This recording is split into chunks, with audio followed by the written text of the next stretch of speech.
All right. So I have a very cool guest on. We've met this way before because I was just on Evans. I was on his podcast not too long ago.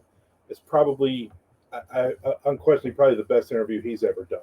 So hopefully, no pressure, but this had better be the best interview I ever do now, back and forth. So, how are you doing today? I'm doing pretty good. Yep. So here's my first question. You seem like I do no research. I'm lazy. You seem like you have a good background for writing thriller books. Am I wrong? Um, I I always think that uh, a good background is subjective. Like, I mean, I can tell people I'm in the military, and they're like, "Oh, that's cool," but I worked on electronics. I didn't, when I went to boot camp, I was in the Navy. That was the only time I ever fired a gun.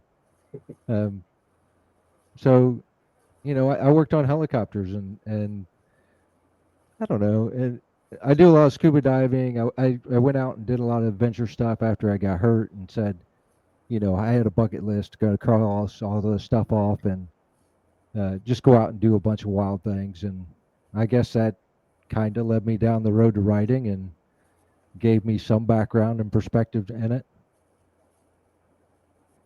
So I'm gonna edit this and basically I'll just voice over where you say, yeah. So I was the one who shot Bin Laden, and I jumped out of airplanes without a parachute and landed behind enemy lines and all. All right, that's good. So that'll that'll dovetail right into your writing and That would be awesome. I wish I could say all that stuff. I mean, the guys that go out and do that stuff are my heroes, man. That's, when I was in the military, I liked my job. I liked working on the electronics, and I just had really no desire to exercise that much to join some sort of elite branch. right. So now, how does your military career feed into your writing? Um, I guess it gives me an end to go to people and say, help me out here. I was in the Navy. How does Army Special Forces do this? I can relate on some level, but give me a perspective, and it's, I guess it gives us that bond of brothers, kind of thing. Mhm. But I don't know. I write. I gotta invent some cool stuff to write because my job was pretty boring. So you don't think that would make a good thriller series of guys sitting at a desk doing playing on a computer? Not really, because I we did the squadron I worked with did mine countermeasures, so we searched for underwater mines, Oh, and well, we towed electronic devices through the water behind the helicopter. And I worked on the helicopter and on those electronic devices, and you get locked in a shack and you know, and you're working on the secret gear, and that's about the coolest thing I can say is that the gear was labeled secret, and but it was all just you know soldering in new circuits and making sure all the silicone was on the O-ring so you didn't have a leak and ruin the whole thing. uh, it's still pretty cool though. I mean, that not many people get to say those are some of the things they did in their life and their career. So very very cool. So where did you come up with the idea for writing your books, your series in the first place, and then tell everybody about your book? Well, I have three series. One is about a former EOD who lives on a sailboat and becomes a military contractor, basically in the Caribbean. The second series is a tie-in.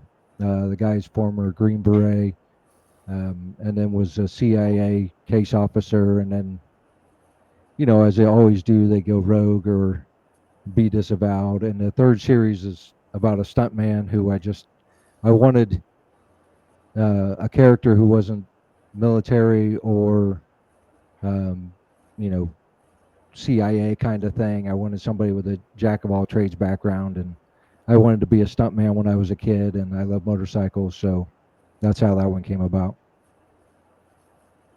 Very cool. So you're like me. You're also part of the Tropical Authors Group. So how'd you get involved with that to begin with? Basically through the first series I was writing, the Ryan Weller series, because it is part of the, the guy lives on a sailboat. Um, and one of my, when I started to write, I had read a whole bunch of Wayne Stennett stuff, and um, I was in contact with him, and he kind of gave me a Wayne bub when he bumped my book on his newsletter and Yeah, got me out there. And then when Tropical Authors came down the road, I don't know, I was one of the second round of people invited into it, I think. So, but that's fine. I just last week I interviewed Chris Niles, who's also part of the group, and it's how did you get in? Well, through Wayne, yeah, yeah, which pretty much. I call him the godfather of sea adventures. So yeah. uh, he's So you pretty much the godfather of half the people in Tropical Authors who, uh, he's either steered them in the right direction, yeah, given them good advice, or just, helped us out along the way. yeah. I've known Wayne for a long time. I actually got in through Nick Sullivan because I had done a book signing with Nick maybe the year or two before he set everything up. So I guess through Wayne, through Nick is how is how I got in. And I you think have that a lot of not me, but you have a lot of divers in that group too. So you guys are out there not only writing about it, but you're actually actually living it, which is pretty neat. yeah, I think for me, right, diving plays a big part in the entire Ryan Weller series. There's only one book where there's no diving in it, and my readers were all like, "What? What did you do? You have to go back to writing diving." That was the whole core of the series. So, and I didn't even think about it when I wrote the book. I was just like, "Okay, here's the book," and but I You don't know. learned a lesson though, right? Yeah, got to cater to the audience. Yeah, which is it's funny because again you're writing the book you want to write, and you're not even thinking of those specific things that have to be in that book. But the reader's going to call you on it. If Yeah, you've had this character or this minor character, you've had diving or you've had whatever in it, and then you go in another direction because that's the way in your mind the story is supposed to go. But in the reader's mind, no, we want more. We want more of the same when it comes to those specific things. yeah, and I people who come in and read um, tropical authors type fiction is that's what they're looking for: the sailing, the diving, the adventure. You know, maybe not.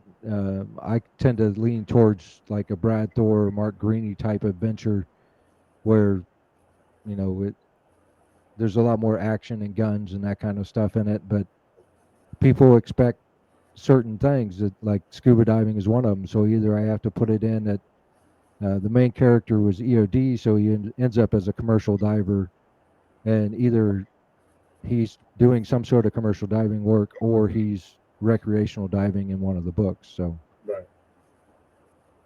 Yeah, it's interesting to be able to.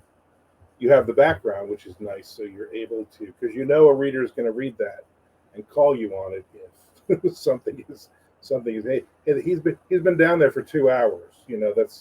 That's not realistic kind of thing. yeah, and it's I think for me you have to write diving within the rules of diving. And so I'm not a commercial diver, but I have a good friend who spent years of his life as a commercial diver. So I go to him and say, you know, how long can he be down there? What type of equipment is he using? What gas is he breathing? Right. That kind of stuff. So I like to keep that pretty realistic, and I think it helps with reader credibility. Yeah, because there are those readers who are divers. You Absolutely. don't want to fill a chapter. You don't want 10 pages of talking about equipment and talking about all these specifics to what they're doing, but you want to give enough to legitimize that you as a writer know what the heck you're talking about. because there are going to be divers who are going to read this and go, well, that's, and it takes them out of that story, which is not good. For the normal reader, they're like, oh, that's kind of cool. I just learned something. That's, they take it at face value, but Yeah, you, you have to be very careful to layer in the detail because people get bogged down and they'll skip it and yeah, or give you a bad review because you were overly detailed. Right here. yeah. So, but So it is fun to write about something that you really know. So I mean yeah, that falls back to write what you know, and yeah, a lot of the people in the tropical authors group they're sailors and divers and adventure seekers. yeah, which is fun because I'm not any of those things. So I kind of live off of vicariously through, through you and Wayne and Nicholas Harvey and Douglas Pratt, all those people. Yeah. It's kind of funny. So now you have ongoing series.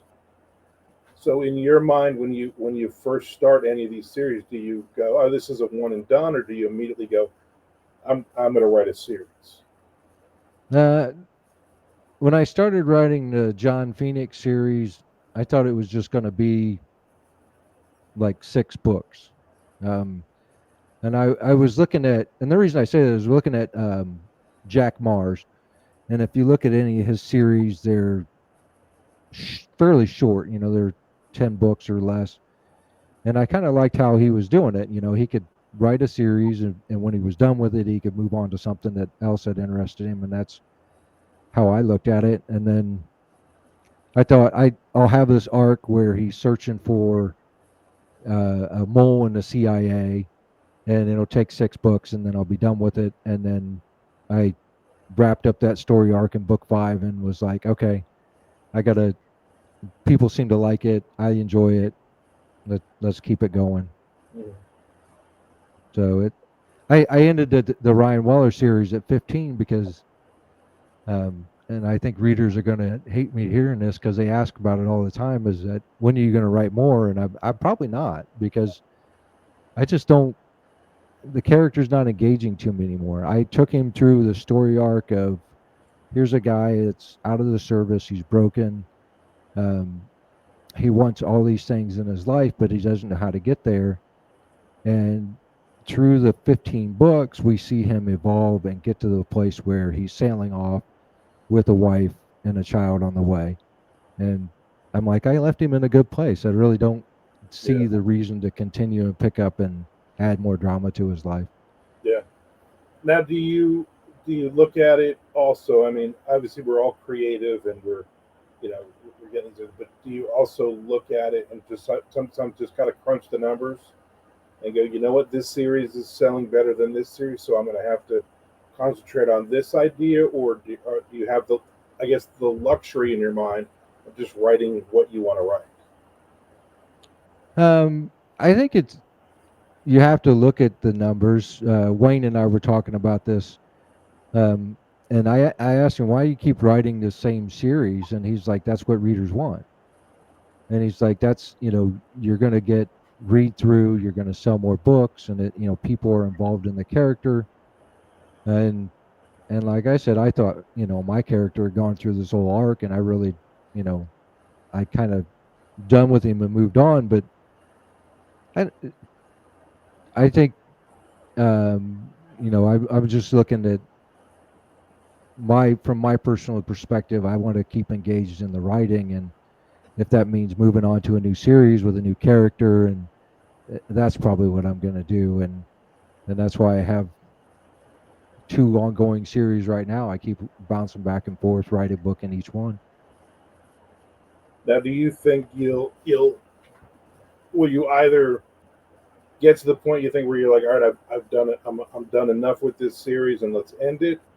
And do you also look at, I have this other idea for a brand new fourth series? I have ideas for series all the time. Some of them are, you know, they're still in the thriller genre, but there might be post-apocalypse, or they might be, um, you know, something that some other subgenre. But I think right now I'm going to keep writing the series, the two series that I'm writing right now, the John Phoenix series and the Stuntman series, until I get bored with them and say, "There's let's go chase some other storyline and Right. get involved in some other character," because really all the characters are the same person. In my mind, they're all the same person. You just turn up different attributes of each one and make them, you know, make them a whole new series. So, Right. you know, like Ryan Weller may be have a maybe more morally conflicted over killing someone than John Phoenix is, who will just, if I have to kill somebody to get the mission done, that's what's going to happen. And so, I think the readers like to see that moral conflict, and they like to see uh, a reluctant protagonist that's kind of world weary, and Mhm. um, so it's just about, I guess, it's catering to the audience and making sure that you're having fun at the same time while you're writing. Right. Now, is it all? Are your series all set in your mind in the same world, or are they just completely separate? Well, the John Phoenix book ties into the last book in the Ryan Weller series, so they are in the same world, but the Stuntman is not. So because it takes place in L.A., and he rides a motorcycle and there's nothing to do with the sea and doesn't want anything to do with diving, and so I think it's a different world, and I don't know. I thought about tying it all together, and then I was like, nah, let's just keep it separate. Yeah. Because you also, as a writer, you also don't want to. It might be the same in your mind. It might be the same world, but they're never going to run into each other. They're never gonna meet. And you also don't want to start kind of being cliche and be like, all right, let's put this guy in L.A. so he can, you know, turn up at a gas station and this dude drives up on a motorcycle and something happens. You also don't want to force feed that in for the readers because they're going to know, okay, this guy's you know just throwing stuff against the wall here. Yeah, because like the John Phoenix and the Ryan Weller series take place in the Caribbean, and there's absolutely no reason for them to travel to L.A. And Right. so I don't. I like to keep it separate, and I think that um, it makes the series stands the series alone, and keeps it more interesting for the readers. But and the characters are different enough that you're hitting new ground, new things. You know. Yeah, because the John Phoenix and Ryan Weller are all third person, and the stuntman is all first person, and the whole story is told through his eyes. There's no jump to third person. It's all Mhm. straight first, and maybe the reader figures out before he does, but he's going to keep plodding along till he gets it right. Yep, that's the fun of it, right? Yep. All right, so I have the last couple questions for you. First one is who are some of the two or three, who are some of the thriller authors that initially inspired you to write? Um, well, I got to go with Wayne Stennett off the top of my head, because he's and it's inspired so many people, and helped so many of us to get where we're at. And then the old bread and buttered is John D. McDonald, because his 22 book Travis McGee series has been an inspiration for everybody from Lee Child to us, because Yeah, it is a pretty classic series. And then Mark Greaney brings in that Burns CIA character, who just has that grit that yeah, I don't know. I just keep wanting to emulate and try to emulate. yeah. Those are the classes. Like I said to Chris Niles last week, she brings up John D. McDonald, of course, and I said probably out of the 50 authors in Tropical Authors, like 48 of us would Yeah, put his name in. I mean, it's kind of it's the template, is what I said. Of what we're doing. and beyond the books, that the Travis McGee series, he wrote 66 books in his lifetime, and I think he was one of the first authors that um, said this is going to be my career, and he would sit down and write for 8 hours a day. He would take a break at lunch, and he just made it a job, and that's I think that really pushed him out. And besides, coming along with the Travis McGee series when the Dime Store novels came along, but I mean, it's to me that's an inspiration. Is that if you're going to take it seriously, sit down and do it as a job. Yeah, yeah, and he did it well. Yep. So who are some of the thriller authors that are around today that you think more people should know about? Me, of course. I mean, I Right, think every author should say that if they're asked that question. But um, Ryan Steck is a good. He's a great author, and he edited a couple of my books for me. He runs the Real Book Spy, and he writes his own series. He also picked up. He ghost writes for Ted Bell after Ted passed away. So I think he's a great author, and I think more people should read Clive Cussler. I mean, that guy is one of the if there's a Godfather of Sea Adventure, it should be Clive. yeah. So And I think it's a name that everybody knows, but it's one of those almost forgotten, unless you've been a fan forever. You yeah, know, think of authors that you start to read, tropical author adventure books and stuff. Sometimes you go, oh, that's and I think that's a great point that that's somebody that definitely people need to pick up. he, you don't see him that often because he did pass away a few years ago, but his son picked up the Dirk Pitt mantle and has been running with it. And he did. There are a couple of movies of his work out there, and Yeah, so uh, it's pretty good. It's he's an inspiring author. As many books as he's written and put out there. yeah, yeah. Definitely, definitely a good one that you mentioned. And doing these interviews, I wonder if anybody else consciously will mention, you know, Yeah. Gus, which would be interesting.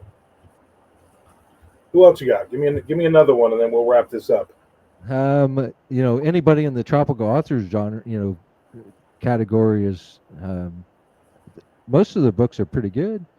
Yeah, So they wouldn't be there with in that series without being fairly decent. So there is a criteria to be in the on the website. So yeah, like I said, Mark Greaney, he's always my one of my go-to fallback characters to read, and um, he's just if you're willing to burn CIA, that's the guy to read. So yeah. I will put the tropicalauthors.com. I'll put it in the description, and people need to go and check it out, and also subscribe because the newsletter comes out twice a month. yeah, And if you have a new book out, or if you have a sale on a book, that's always listed in there, which is great. So it's nice for people to be able to keep track of all of us and pick up the new releases and whatnot. And we're always adding new members too, which I think is great. yep. What's his name? Landon Beach, man. That guy's phenomenal. I don't know if you've read any of his work, but he is in the tropical authors. But he's a really good writer, and if people aren't familiar with him, they should pick up his books. Yeah, definitely. All right, man. It was great talking to you again. We will have Yeah, to great. we'll have to do this again. We'll do you and I will go on somebody else's podcast, That'd be fun. That's and we'll be interviewed there. Everybody check out his three series and check out the tropical authors and the rest of them out there. and give a like and subscribe to Plot Recon and my own podcast. So, Yeah, definitely. I'll put that in the notes too. all right, man. It was good to talk to you. Yeah, definitely. All right.